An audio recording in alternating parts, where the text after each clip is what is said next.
नमस्कार। चर्चा जंक्शन में आप सभी का स्वागत है। और जैसा कि आप जानते ही हैं कि चर्चा जंक्शन में हम कुछ खास मेहमानों से आपका समय समय पर तारुफ कराते हैं। और आज जिस शख्सियत को हम आपसे रूबरू कराने जा रहे हैं, ये बस्तर के माटी पुत्र कहलाते हैं। और अगर बात करें उनके राजनीतिक जीवन की, तो उन्होंने अपना जो शुरुआत है वो राजनीतिक जीवन का शुरुआत पढ़ाई के ज़माने से ही शुरू कर दिया था। और उसके बाद इतनी सक्रियता कि यूथ कांग्रेस की जिम्मेदारी संभालने के बाद वो 2 बार विधायक बने, सांसद बने और दिल्ली तक बस्तर की आवाज़ को मुखर करते रहे। और इसके साथ ही साथ अब वर्तमान में उनकी जिम्मेदारी है प्रदेश अध्यक्ष के रूप में।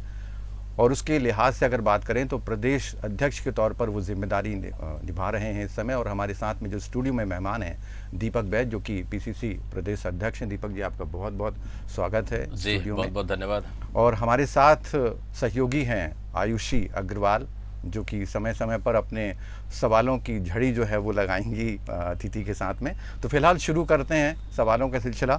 दीपक जी, सबसे पहला सवाल तो मेरा ये कि 15 साल की सत्ता जब बीजेपी की थी और जिस तरह से आक्रामकता के साथ कांग्रेस ने अपना परिचय दिया था और उसी का प्रतिफल था कि कांग्रेस सत्ता में आई, अब वो मौका फिर से आया है कि कांग्रेस को फिर से एक बार संघर्ष करना पड़ रहा है। हालांकि अतीत पर हम नहीं जाना चाहते, लेकिन सवाल ये कि जन समर्थन जुटाने के लिए एक बार फिर से कांग्रेस आंदोलित है, आक्रोशित है, मुखर है। बिल्कुल, देखिए, पिछले 15 साल छत्तीसगढ़ में भारतीय जनता पार्टी की सरकार रही और सिर्फ चना नमक और सिर्फ जनता को ठग के उन्होंने 15 साल सरकार चलाई। लेकिन जिस तरह से कांग्रेस ने विभिन्न मुद्दों के साथ मैदान में उतरी और उसका कहीं ना कहीं प्रतिफल मिला और 2018 में फिर हमारी सरकार बनी, कांग्रेस की सरकार बनी। सरकार बनने के बाद 5 साल हमारी सरकार ने जनता के लिए अच्छा काम किया। लेकिन ठीक है, हम चुनाव जीतने में सफल नहीं हो पाए, सरकार बनाने में सफल नहीं हो पाए। लेकिन फिर दोबारा भारतीय जनता पार्टी की सरकार छत्तीसगढ़ में बनी। जनता को तरह तरह वादे किए, लोक लुभाओं ने वादे किए जो कभी संभव ही नहीं है, पूरे नहीं हो सकता। 15 साल में पूरा नहीं कर पाए, उसका भरपाई इस सरकार में कर रहे हैं। और ऐसे वादा जो वो भी किए हैं कि वो भी पूरा नहीं हो सकता। लेकिन ये है कि ठीक है, आज हमारे पास, हम सरकार में थे, आज सरकार में नहीं है। सरकार आती है, जाती है, जनता वही है, मतदाता वही है, मुद्दे सरकार अपने हिसाब से, पार्टी अपने हिसाब से तय करती है। लेकिन ये है कि कांग्रेस ने जो जो वादा की थी जनता के बीच में, वो वादा पूरा की। ठीक है, सरकार में नहीं आ पाए, लेकिन भारतीय जनता पार्टी की सरकार बनी। लेकिन इसके सामने चुनौतियां कम नहीं है जी। आप देखेंगे सिर्फ इस 8-9 महीने की सरकार में अगर देखेंगे, छत्तीसगढ़ में पूरी तरह से भारतीय जनता पार्टी की सरकार फेल हो चुकी है। और इस 9 महीने में इसलिए कि बोलते, ये लोग बोल रहे हैं कि डबल इंजन की सरकार है। कहाँ से डबल इंजन की सरकार है? दिल्ली, यहाँ छत्तीसगढ़ में भी आपकी सरकार, दिल्ली में भी आपकी सरकार, और आज आप पैसे की रोना रो रहे हैं। 28 से 30 हज़ार करोड़ रुपए सिर्फ 8 महीने में आप ले लिए। आखिर पैसा जा कहाँ रहा है? दारू का आप रेट बढ़ा दिए। जितनी हमारी सरकार में जितनी योजनाएं जनता के लिए हम लोगों ने लागू किए थे, पूरी योजनाओं को आपने बंद कर दिया। पूरी योजनाओं को आपने नाम बदलने का काम किए। कोई आपके पास कोई योजना है नहीं। आखिर आपके पास नई योजना कौन सी शुरुआत कर रहे हैं? गांव में एक भी काम नहीं है, गांव में एक भी काम नहीं है। वो जो हम लोग भूमि पूजन किए वही काम आज चल रहा है। हम लोग जो निर्माण किए काम, उसी को उद्घाटन कर रहे हो आप। गांव में 1 रुपये भी पैसा नहीं गया है। बल्कि ये सरकार जनता की गाड़ी कमाई को लूटने का काम कर रही है और सिर्फ अपनी जेबें भरने का काम कर रही है। छत्तीसगढ़ में सरकार पास पैसा है नहीं, इसलिए हमारे पास मुद्दों की कमी नहीं है। क्या छत्तीसगढ़ में आज कानून व्यवस्था इतनी हालत खराब है? ये बंगाल पे घटना होती है तो ये लोग वहाँ बंगाल में जाकर राजनीति करते हैं। बंगाल में घटना, अन्य स्टेट में घटना होती है तो मुख्यमंत्री चिट्ठी लिखते हैं कि महिला सुरक्षा होना चाहिए। छत्तीसगढ़ में तो प्रतिदिन लूट, हत्या, चोरी, डकैती, चैन स्नैचिंग, अपहरण, गोलीबारी पर प्रतिदिन हो रहा है, पर डे। बस्तर से लेकर सरगुजा तक, जहाँ तक कि रायपुर राजधानी जैसे जगह सुरक्षित नहीं है। और आप बंगाल की बात करते हैं, आप दूसरे स्टेटों की बात करें, लेकिन अपने स्टेट में जब होती है तो आप एक शब्द भी नहीं बोलते। अब महिला सुरक्षा की बात, आप राजधानी रायपुर जैसे जगह, बस स्टैंड जैसे जगह 3 दिन पहले 50 साल की बुजुर्ग महिला के साथ बलात्कार होता है, सामूहिक बलात्कार होता है। आप सरकार बदनामी के डर से आप उसको सिर्फ रेप घोषित करते हो। रायगढ़ में राखी के दिन हमारे आदिवासी बहन के साथ बलात्कार होता है। भिलाई 3 में गैंग रेप हो रहा है। कन्या आश्रम आप देखें, अपना स्कूल नारायणपुर की आदिवासी बच्चियों के साथ वहाँ छेड़छाड़ हो रहा है। आरोपी मंत्री के सहयोगी है। केसकाल में एक बहन शाम को कुछ काम से जा रही, उनके साथ अपहरण कर रेप हो रहा है। मतलब पूरे प्रदेश में इस कदर कानून व्यवस्था खराब है कि रोज़ गोलीबारी हो रही है, रोज अपहरण हो रहा है, रोज़ लूट हो रही है, रोज हत्याएं हो रही है, और रोज़ महिला सुरक्षा इस प्रदेश में खतरे में है। सरकार के नियंत्रण में नहीं है महिला सुरक्षा। रही बात सरकार कौन चला रहा है, अभी तक समझ में नहीं आ रहा है कि सरकार चला कौन रहा है। क्या दिल्ली से चल रही है या फिर नागपुर से चल रही है?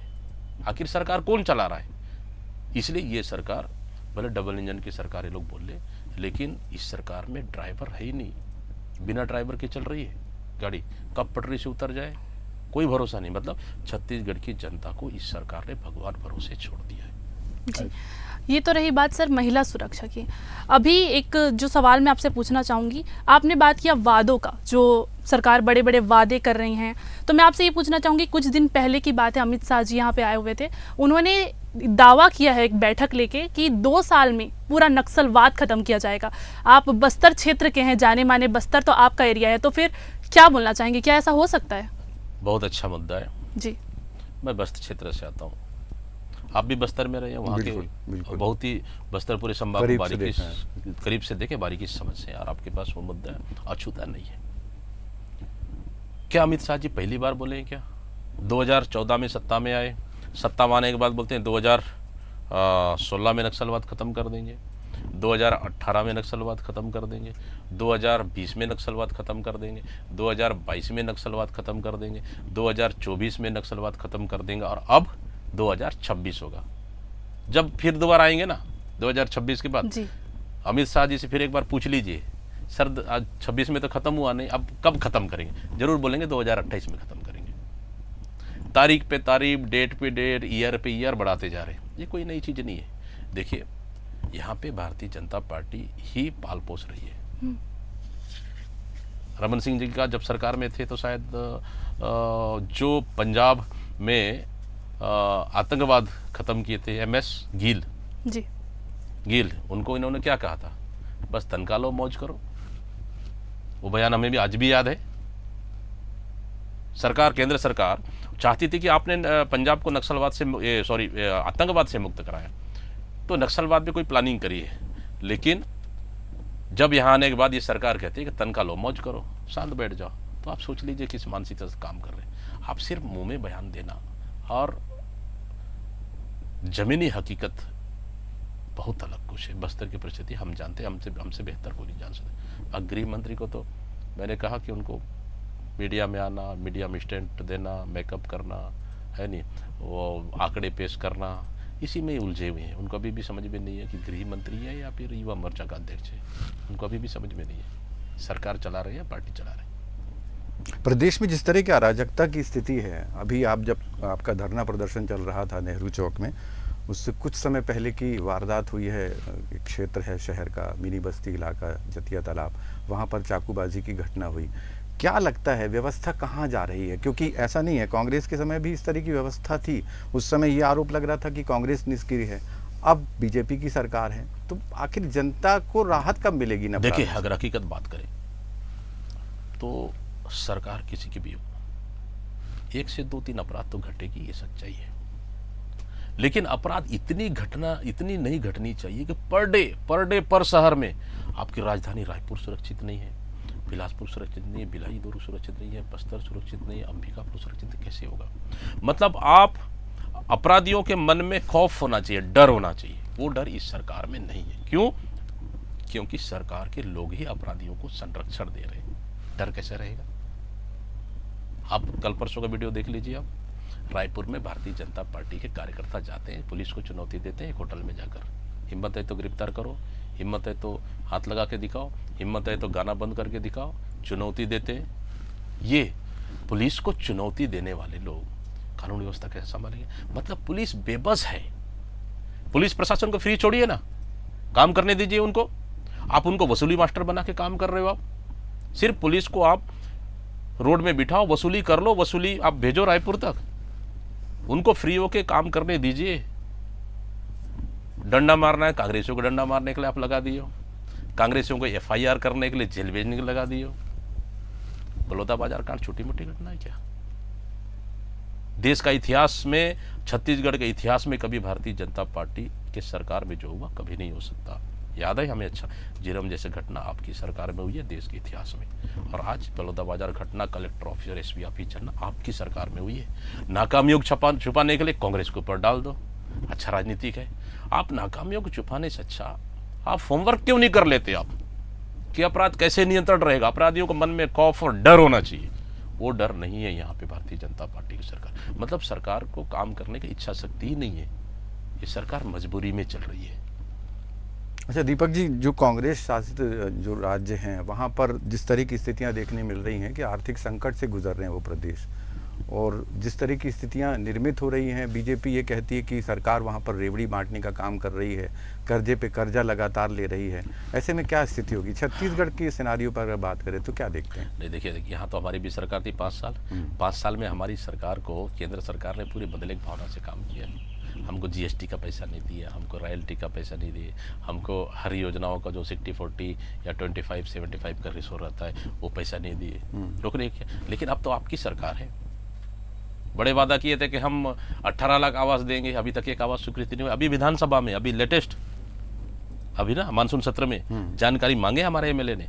आपकी सरकार आने के बाद प्रधानमंत्री आवास कितने स्वीकृति किए, एक भी स्वीकृति नहीं हुआ है। सबसे बड़ा मुद्दा वही था। हाँ, उसी मुद्दे पे चुनाव लड़े, जनता को गुमराह किए कि सरकार नहीं दे रही है, जबकि 17.5 लाख सर्वे कराने के बाद 17.5 लाख में 10 लाख आवास को तो हम लोग चुनाव से पहले ही फर्स्ट किस्त भेजने का काम हम लोगों ने किए थे। सिर्फ हमको देना था 7.5 लाख नए आवास देना था, और ये लोग 18 लाख का वादा करके आके एक भी आवास आज तक स्वीकृति नहीं किए। फिर जनता के साथ धोखा हुआ। तो इस तरह से अगर जनता को ठगना, जनता को धोखा देना, जनता को छलना, झूठे वादे करना, सपने दिखाना है, तो भारतीय जनता पार्टी से सीखना चाहिए।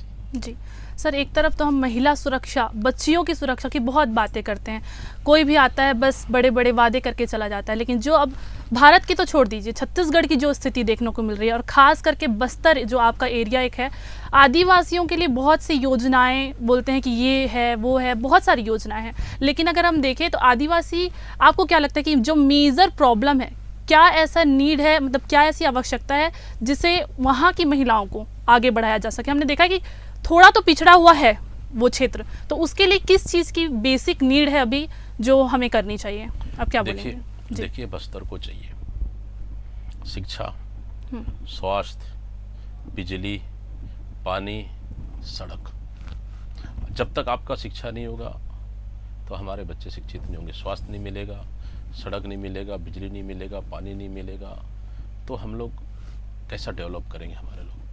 आपको अगर आपको इमली, महुआ, टोरा हम लोग जंगल से अगर कलेक्ट करते हैं, अपने पास संसाधन नहीं, हम बेचने जाए वहाँ तक, तो फिर कहाँ बेचने जाएंगे? ये व्यवस्था हमारी सरकार में हम लोगों ने की। 5 या 7 प्रकार के भारतीय जनता पार्टी की सरकार में वनोपज का संग्रहण और खरीदी होती थी। हमारी सरकार आने के बाद उसको बढ़ा के 65 प्रकार के वनोपज संग्रहण को खरीदने का काम हमारी सरकार ने किया। डायरेक्ट सीधे आप फॉरेस्ट विभाग के माध्यम से समूह को दे दो, समूह या बेच लो, या फिर फॉरेस्ट विभाग को दे दो, सीधा सरकार खरीद रही थी और उचित मूल्य के दाम पे खरीद रही थी, सीधा पैसे उनके खाते में। ये और सड़क बनाने का काम, आप 3000 स्कूल बंद कर दी, स्कूल खोलने का काम हमारी सरकार ने। जहाँ राशन कार्ड नहीं बना, आधार कार्ड नहीं बना, वहाँ राशन कार्ड और चावल पहुँचाने का काम हम लोग किए उस जगह में। जहाँ कभी गाँव में पटवारी बाकी अमला नहीं जाते थे, वहाँ हमारी सरकार वहाँ पहुँच के उन लोगों को मूलभूत सुविधाओं को देने का काम हमारी सरकार ने। ये मेन चीज़ बस्तर में इसकी आवश्यकता है। देखिए, आप बस्तर जैसा क्षेत्र में आप बुलेट टू बुलेट दिल नहीं जीत सकते, आप बिल्कुल नहीं जीत सकते। आप डरा के, बंदूक टिका के आप दिल नहीं जीत सकते। वहाँ के लोग दिल जीतना है तो उनको ये सारी सुविधाएं आपको देना पड़ेगा। जो बेसिक नीड है वो पूरी करनी होगी बिल्कुल उसकी। देना पड़ेगा। और सर एक चीज़ देखा गया है, पुलिस प्रशासन का जो खौफ है वो बिल्कुल भी नहीं। अभी एक केस आया था, बस स्टैंड से ही जो युवती थी उसको बैठा के गैंग रेप हो गया। अभी जो आप रायपुर की बात कर रहे थे कि 50 साल की महिला के साथ खड़ी बस में रेप हो गया। तो पुलिस प्रशासन का भय जो है वो लोगों में नहीं है। तो ये क्या, किस चीज़ की नीड है, कैसे ये चीज़ें कम हो सकती है सर? मैंने उसी चीज़ को कहा, अगर सरकार अपराधियों को संरक्षण देगी तो अपराधी डरेगा कैसे? सरकार अगर भय और अपराधियों में भय और खौफ नहीं होगा, कानून व्यवस्था दुरुस्त नहीं रहेगी तो डरेगा कौन? सवाल ये है। महिलाएं आज 6 बजे के बाद घर से बाहर निकलना सुनिश्चित नहीं है। आप निकल रहे हैं तो चैन स्नैचिंग हो रहा है, बिल्कुल लूट हो रही है, डकैती हो रही है, अपहरण हो रही है, दिनों दिन में अपहरण हो रही है। मतलब ये हालत है। इसलिए कानून व्यवस्था इस प्रदेश के लिए, इस सरकार के लिए सबसे बड़ा चुनौती है आज की स्थिति में। जी। दीपक जी, 1 नवंबर से सरकार नई उद्योग नीति लागू करने जा रही है और ये कह रही है कि तत्कालीन जो कांग्रेस सरकार थी उन्होंने जो उद्योग नीति बनाई थी वो फेलियर थी, नुकसान हुआ उद्योगों को, और यही वजह है कि नई पॉलिसी लेकर के आ रही है। ये क्या? देखिए, अगर उद्योगों को नुकसान हुआ होता तो आज 15 दिन से हड़ताल में नहीं बैठे रहते। छत्तीसगढ़ के उद्योग जगत पूरा उद्योग बंद करके लाखों लोग को रोजी रोटी का नुकसान हुआ। देखिए, हमारी सरकार ने बस्तर जैसा क्षेत्र में उद्योग लगाने के लिए सब्सिडी देने का काम किया। आप आओ बस्तर जैसे क्षेत्र में, आप उद्योग लगाओ। बस्तर में बड़े टाटा, बिरला, अंबानी के उद्योग नहीं चाहिए, छोटे छोटे उद्योग चाहिए जहाँ 100-150 लोग का 50, 60, 70, 80, 100 लोग को रोजगार मिल सके। जहाँ वहाँ के बस्तर की बहुत सारे अपनी उत्पादन जो है माइनर प्रोडक्ट, उसका हम लोग वहाँ पे उसका उपयोग कर सके। ये हमारी सरकार ने 50% से ऊपर सब्सिडी देने का काम हमारी सरकार ने किया। कुछ फायदा भी दिखा। लेकिन ये सरकार आने के बाद सिर्फ हर बिजली का बिल महंगा कर दिया, सब चीज़ महंगा कर दिया। तो उद्योगपति चाहेगा क्यों? उद्योग लगाएगा कैसे? फिर मजदूरी रेट भी बढ़ेगी, मजदूरी रेट बढ़ेगी, फिर आपका हर चीज़ प्रोडक्ट का सामान का भी रेट बढ़ेगा। मतलब आप अगर 1 पैसे भी आप रेट बढ़ा देते हो तो सीधा सीधा उपभोक्ताओं को उसके ऊपर नुकसान होता है, उसका भार उसको ऊपर पड़ता है। सरकार को कोई है, मतलब इस तरह की कोई सोच तो है नहीं। मतलब सरकार के पास नई उद्योग नीति का कोई भी प्लान नहीं है। सरकार सिर्फ उद्योगों से डरा धमका कर बंदूक की नोक पर उद्योगपतियों से काम कर रही है। मैं समझता हूँ अगर उद्योगपति अगर ये कहे कि अगर हमें आप पुरानी सरकार की बिजली बिल पे रेट पे हम लोग को नहीं दोगे, हम प्राइवेट उद्योग खरीद लें, प्राइवेट बिजली खरीद लेंगे। कितनी बड़ी बात है सरकार के लिए। प्राइवेट सेक्टर से हम बिजली खरीदेंगे। आप बिजली का रेट आप उड़ीसा में देख लो कम है, बंगाल में देख लो कम है, झारखंड में देख लो कम है। आखिर यहाँ पे महंगा क्यों? अगर हम महंगा, हम सस्ता उद्योगपतियों को दे सकते हैं ताकि लोगों को भी, अगर हम सस्ता उद्योगपतियों को देंगे, उत्पादन सस्ता होगा तो लोगों को सस्ते दाम में भी खरीदी होगी, मिलेगी। अगर आप 1 रुपये बढ़ा दोगे, सीधा सीधा उसका भार उद्योगपति को नहीं पड़ने वाला, लोगों को पड़ने वाला है, लोगों को पड़ने वाला है। तो ये सरकार के पास पैसा नहीं है। कहीं ना कहीं पैसा इनकम कमाने के लिए इनको कुछ भी समझ में नहीं आ रहा है। आए बाएँ शायद सरकार है, लेकिन हम तो आए बाएँ सरकार बोलते हैं। कभी इसको बढ़ाना, कभी उसको बढ़ाना, कभी उसको बढ़ाना, सिर्फ वही काम कर रहे हैं, उसके अलावा कुछ भी नहीं। अच्छा, कांग्रेस लगातार आक्रामक है, रणनीति बना रही है सत्ता पक्ष को घेरने के लिए, लेकिन रेलवे के मामले में और बिजली के मामले में खामोशी क्यों धारण की हुई है? लगातार जो है ट्रेनें रद्द हो रही हैं, बिजली गुल होने की समस्या शहर हो या ग्रामीण, हर क्षेत्र में लगातार जारी है। बिल्कुल बड़ी मुद्दा उसके लिए सर क्यों कोई कदम नहीं उठा रही? ट्रेन के लिए बड़ी मुद्दा है। ट्रेन स्टेशन मैं स्वयं भी गया था, लोगों से चर्चा। आज फिर 8 ट्रेनों को रद्द करने की घोषणा कर दी रही है। जहाँ तीजा त्यौहार का आता है, जहाँ दीपावली आता है, जहाँ होली आता है, जहाँ और त्यौहार आता है, तो ट्रेनें छत्तीसगढ़ में बंद कर दी जाती है। क्यों? छत्तीसगढ़ सा सौतेला व्यवहार क्यों? मैं पूछना चाहता हूँ। डबल इंजन की सरकार है, डबल इंजन का बहुत दावा करते थे ना ये लोग कि हमारी यहाँ भी सरकार, दिल्ली में पर। आज ट्रेन के मामले कोई एक सांसद नहीं बोलता। बृजमोहन अग्रवाल जी पहली बार बोले, लेकिन उनका बात क्या हुआ? उनका कोई महत्व हुआ क्या? नहीं हुआ। वो तो दिल्ली वाले भी समझते हैं बृजमोहन अग्रवाल की स्थिति है, यहाँ से तो उनको छुटकारा पा लिए। तो बस्तर का एक सांसद पत्र लिखे नहीं लिखे, बस्तर का ये छत्तीसगढ़ के एक सांसद भी कोई आवाज़ नहीं उठाए, छत्तीसगढ़ के एक सांसद भी इस मुद्दे पे नहीं बोले, मुख्यमंत्री एक शब्द में नहीं बोले। अरे आप जाके दिल्ली में धरना दे दीजिए रेल मंत्री के पास, क्यों ट्रेन नहीं आएगा? हम यहाँ से, हमारे पास कोल माइन्स है, हमारे पास आयरन ओर है, हमारे पास सब खनिज संसाधन है, क्या हमको अधिकार नहीं बनता है? क्या हमारा, अच्छा कोल माइन्स के लिए ट्रेनें बंद नहीं हो रही है, आप आयरन ओर के लिए ट्रेनें बंद नहीं हो रही है, लेकिन बिल्कुल यात्रियों के लिए बंद हो रही है।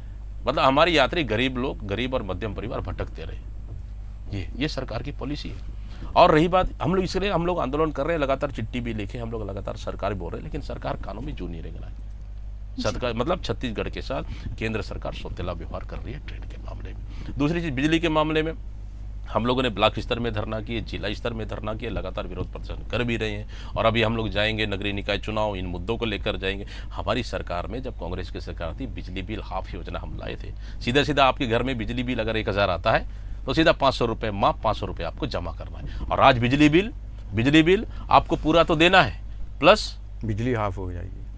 हाँ, बिजली ऑफ हो जाएगा। बिल तो ऑफ हुआ नहीं, बिल पूरा हो गया। हमारे यहाँ बिजली बिल भी ऑफ था और बिजली फुल था, लेकिन बीजेपी की सरकार में बिजली बिल फुल और बिजली हाफ ये हो गई है। और उसके अलावा आप प्रति यूनिट भी बढ़ा दिए ना, आप बिजली भी महंगा कर दिए। उपभोक्ता परेशान है, त्रस्त है इस सरकार से। इसलिए मैं कहता हूँ, इसीलिए बोल रहा हूँ ना, सरकार को समझ में नहीं आ रहा है कि सरकार कैसे चलाना है। अच्छा, भारतीय जनता पार्टी कल से सदस्यता अभियान शुरू कर रही है। सदस्य तो पहले भी काफ़ी थे, फिर ये नया सदस्यता अभियान। हाँ, मैं भी देख रहा हूँ पेपरों में। अभी तो क्या मिस कॉल से सदस्यता बनाने वाली पार्टी, मिस कॉल वाली पार्टी है। अब ये लोग 400 पार का दावा करने वाले हैं। 400 पार से सीधा 240 में उतर गए, 240 में उतर गए। तो इसलिए ये सदस्यता अभियान कर रहे हैं, क्योंकि उनको जनता ने, देश की जनता ने जमीनी हकीकत दिखा दिया, ये डर से, भय से। लेकिन इससे कोई फर्क नहीं पड़ रहा है। इस समय तो देश में तो, केंद्र में तो बैसाखी की सरकार चल रही है, कब गिर जाएगी कोई भरोसा नहीं है जी। वो वो बस पैकेज दे देखे, उनको बस संतुष्ट रखें। किसी को तो 50,000 करोड़ का पैकेज, तो किसी को 30,000 करोड़ का पैकेज। अगर कब तक बाकी राज्यों को क्या मिला, छत्तीसगढ़ को क्या मिला? आप 2 बैसाखी आपके पास N2, तो 2 बैसाखी को आप मजबूत पैसा दे रहे हैं, बाकी राज्यों को क्या मिला? कुछ भी नहीं मिला। जी सर, ये तो रही भाजपा की बात। अगर हम बात करते हैं कांग्रेस पार्टी की, तो जो लगातार अभी छत्तीसगढ़ में आप लोग धरना प्रदर्शन हो रहे हैं, आपको क्या लगता है इसका कितना असर देखने को मिल रहा है? देखिए, कांग्रेस का मकसद है जनहित को, मुद्दों को जनता तक हमको ले जाना, जी। सरकार की फेलवर को जनता तक ले जाना।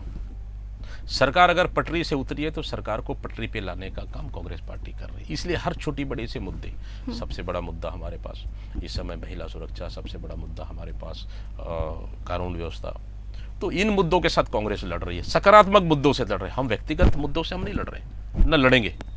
व्यक्तिगत मुद्दों पे हमने कभी नहीं गए। हाँ, लेकिन जनता के मुद्दों को लेकर हम लड़ रहे हैं और हमारी लड़ाई जारी रहेगा। हम सिर्फ 8 महीने में ही हम सरकार को जनता के अदालत में कटघरे में खड़े कर दिए। हम खड़े भारतीय जनता पार्टी 4 साल तक मैदान में नहीं दिखी, लेकिन कांग्रेस पार्टी इस 6 महीने में, भले हम विधानसभा चुनाव हार लिए, भले हम लोकसभा चुनाव हार गए, लेकिन कांग्रेस का कार्यकर्ता का मनोबल अभी भी कम नहीं हुआ है।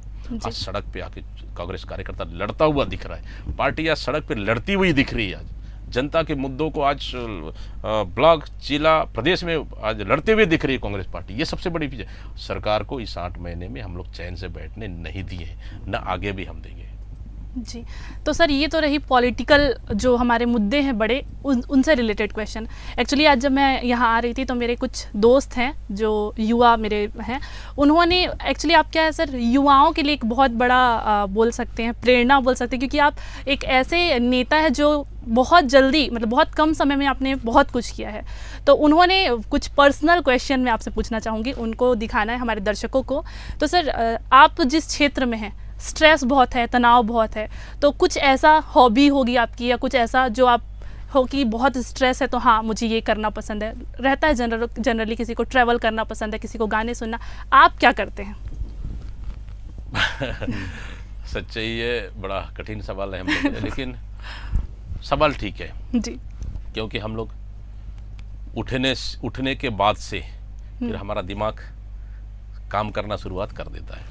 बिल्कुल। कि हमको आज क्या करना चाहिए, कहाँ जाना चाहिए और क्या करना है, कहाँ क्या बोलना है, क्या हम लोग कैसे हैं, फिर फ़ोन लगाओ, कहाँ कितना किस मुद्दे पे लेकर लड़ना है, पेपर पढ़ना, सब चीज़, फिर सोशल मीडिया देखना, व्हाट्सअप देखना, सब चीज़ चेक करना, ट्विटर चेक करना। ये वहाँ से शुरुआत होगी, लास्ट रात सोने आँख बंद होते तक हमारी राजनीतिक चलती है। अच्छा, ये पहला चीज़। जब समय मिलता है ट्रैवलिंग करते रहते हैं, तो कभी सोशल मीडिया कुछ चेक करते जाते जी। हैं, गाना कभी गाड़ियों गाना अच्छे से गाना रखते हैं गाड़ियों में, कभी बिल्कुल, गाना बिल्कुल। कभी चल रहा है बढ़िया, तो एक मन थोड़ा सा बढ़ जाता है, कभी सोशल मीडिया में काम में, कभी गाना में, दोनों चीज़। कभी यार दोस्तों के साथ अगर बैठे हैं तो कभी पॉलिटिकल बात, कभी पारिवारिक बात, कभी अन्य बात, कभी प्लानिंग चल रहा है, चलती गाड़ियों में चलता है। उसके बाद फिर कभी यार दोस्तों के साथ घर परिवार में रहते हैं तो फिर राजनीतिक में तो घर परिवार 24 घंटा साथ में रहना तो मुश्किल है। अगर परिवार रहते हैं तो बच्चे हैं, उनके साथ समय निकल जाता है। फिर समय अगर हुआ तो कभी थोड़ी देर किचन जाके देख लेना क्या सब्जी बन रहा है, क्या बनना चाहिए, कभी तो जाके इसने यार दोस्तों के साथ चर्चा करना, तो कभी समय निकाल के कभी चाय पीने कहीं चले जाना, तो कभी गुपचुप खाने कहीं चले जाना। जी, तो इस जी, तरह जी। से हम लोग का करीबन 1-1.5 घंटा समय निकलता है। जी। तो ये कभी हम लोग का व्यक्तिगत जीवन भी, लेकिन अगर इस क्षेत्र में अगर आते हैं तो ये मान के चलिए हमारा मतलब पर्सनल लाइफ तो नहीं है। जी, जी, बिल्कुल, बिल्कुल। और सर अगर बात मैं करूँ रोल मॉडल की, कि राजनीतिक क्षेत्र में होता है सबके कि हाँ हमारा रोल मॉडल ये है, तो आपका भी कोई ऐसा शख्स जिसे आप शुरू से ही एक रोल मॉडल की तरह लेके चले हैं? देखिए, रोल मॉडल अगर बात कहें तो इंदिरा गांधी जी। हमारी आयरन लेडी, स्वर्गीय इंदिरा गांधी, उनकी काम, उनकी किताबों, उनकी कार्य को अगर कभी देखते हैं तो उससे बड़ी चीज़ कुछ नहीं हो सकती। स्वर्गीय राजीव गांधी जी, ये और अभी वर्तमान देखिए, हम लोग तो यंग है, हमारा युवा पीढ़ी में अगर कोई हमारा लीडर है तो फिर माननीय राहुल गांधी जी। जी। ये किसको बोलते हैं आप, कन्याकुमारी से लेकर कश्मीर तक पैदल यात्रा 3500 किलोमीटर, बिल्कुल, बिल्कुल, बिल्कुल। आज़ादी के बाद का सबसे लंबा पैदल यात्रा। जहां मणिपुर में प्रधानमंत्री जाने को डरते हैं, मणिपुर से आप यहाँ यात्रा निकालते हैं मुंबई तक, मतलब पूर्व से पश्चिम, उत्तर से दक्षिण, पूरे देश का पैदल नाप लिए राहुल गांधी जी ये। और युवाओं के लिए मतलब हर वर्गों के लिए लड़ाई लड़ते हैं। कभी तो किसी कारपेंटर के यहाँ चले जाना, कभी तो मोची के यहाँ चले जाना, कभी तो किसी रिक्शा वाला के यहाँ चले जाना, क्या ये है राजनीति। कभी गरीब को गले लगाना, कभी खेत में चले जाना। मोदी जी को देखें कभी आप जाते हुए, मोदी जी तो दूर से नमस्ते करते हैं, दूर से नमस्ते करते हैं। जरूर हाँ, मैं गरीब हूँ, गरीब हूँ, गरीबी जरूर बोलेंगे, गरीब को पहचानने का प्रयास कभी भी उन्होंने किया। लेकिन राहुल गांधी जी हर गरीब को पहचानने का, जानने का, समझने का, आदिवासियों के प्रति ज़्यादा लगाव है उनको, हम लोग से ज़्यादा लगाव है आदिवासियों के प्रति, जानने का, उनकी संस्कृति, उनकी बोली भाषा, उनका रहन सहन। एक बार आपको याद दिला दूँ, मैं रायपुर कुछ कार्यक्रम में आए थे, हम लोग 2 सांसद थे हमारे, सप्तगिरी उल्का जी और मैं, हम लोग दोनों साथ में फ्लाइट में गए। सौभाग्य हमारा उनके साथ जाने को मिला। करीबन 1.5 घंटे का सफ़र हम लोग को साथ में करने को मिला। पूरे रास्ते भर ट्राइबल कल्चर पे बात किए। दोनों ट्राइबल हो, बताओ इतना सीधे क्यों, ये बोलते क्यों नहीं है, हमसे प्रश्न क्यों नहीं पूछते हो, हमसे पूछना चाहिए, बोलना चाहिए। बोला सर हम लोग का कल्चर ही ट्राइबल है। नहीं, बदलो, बदलो ट्राइबल कल्चर, पूछो। अगर नहीं सर, हम लोग बोले आपको घेरे रहते हैं, कुछ कोई बात नहीं, हम लोग हाथ पकड़ के हमको बोलो सर हमारा बात भी सुनिए। ये फिर आपका शादी कैसा होता है, आपके मेला कैसे होता है, आपकी बोली भाषा क्या है, आपकी परंपराएं क्या है, बहुत सी ट्राइबल कल्चर को जानने का कोशिश की उस 1.5 घंटे में।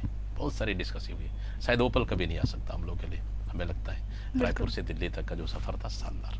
इसलिए रोल मॉडल अगर कहें तो निश्चित रूप से आने वाला समय में देश के लिए हमारा युवाओं के मार्गदर्शक और लीडर रहेगा तो माननीय राहुल गांधी जी। चर्चा को हम विराम दें दीपक जी, उससे पहले एक बहुत ख़ास और अहम सा सवाल। हर विषय पर मैंने और हमारी सहयोगी आयुषी ने आपसे बातचीत की।